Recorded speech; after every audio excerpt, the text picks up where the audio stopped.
Deora golden diamonds ദോഹയിൽ പ്രവർത്തനം ആരംഭിച്ചു. ഹമദ് അബ്ദുള്ള അൽ നാസർ ഉദ്ഘാടനം ചെയ്തു. സിനിമാ താരം അനു സിത്താര മുഖ്യാതിഥിയായിരുന്നു.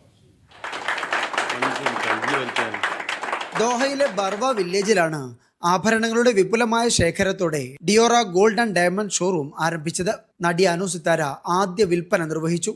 ഗോൾഡ് ഡയമണ്ട് ആഭരണങ്ങൾക്ക് പുറമെ വെള്ളി ആഭരണങ്ങളുടെ അതിനൂതന ഡിസൈനുകളും ഉപഭോക്താക്കൾക്കായി ഒരുക്കിയതായി മാനേജ്മെന്റ് അറിയിച്ചു. ഖത്തറിലെ ഫസ്റ്റ് ഷോപ്പാണത്. ഇതിൽ ഞങ്ങൾ മെയിനായി കോൺസെൻട്രേറ്റ് ചെയ്യുന്നത് ലൈറ്റ് വെയ്റ്റ് ആഭരണങ്ങളും 18 ക്യാരറ്റ് എസ്പെഷ്യലി സിൽവർ ഐറ്റമിലാണ് നമ്മൾ കോൺസെൻട്രേറ്റ് ചെയ്യുന്നത്. പിന്നെ സ്റ്റോണിൽ നാച്ചുറൽ സ്റ്റോൺസ് അങ്ങനെ എല്ലാ ഐറ്റംസും നമ്മൾ ഇതിൽ കീപ്പ് ചെയ്യുന്നുണ്ട്. For sure, I believe in him that he's going to do well in this shop and hopefully from this shop to a 20 shop in Doha and in the Gulf. ഉപഭോക്താക്കൾക്ക് customisation സൗകര്യവും life time സൗജന്യ സർവീസും ഉറപ്പാക്കുമെന്ന് സംരംഭകർ പറഞ്ഞു. Managing director Pradeep Kalladiyil, general manager Shaheer, showroom manager Parthipan Mohandas തുടങ്ങിയവർ സന്നിഹിതരായിരുന്നു. Media 1 Doha.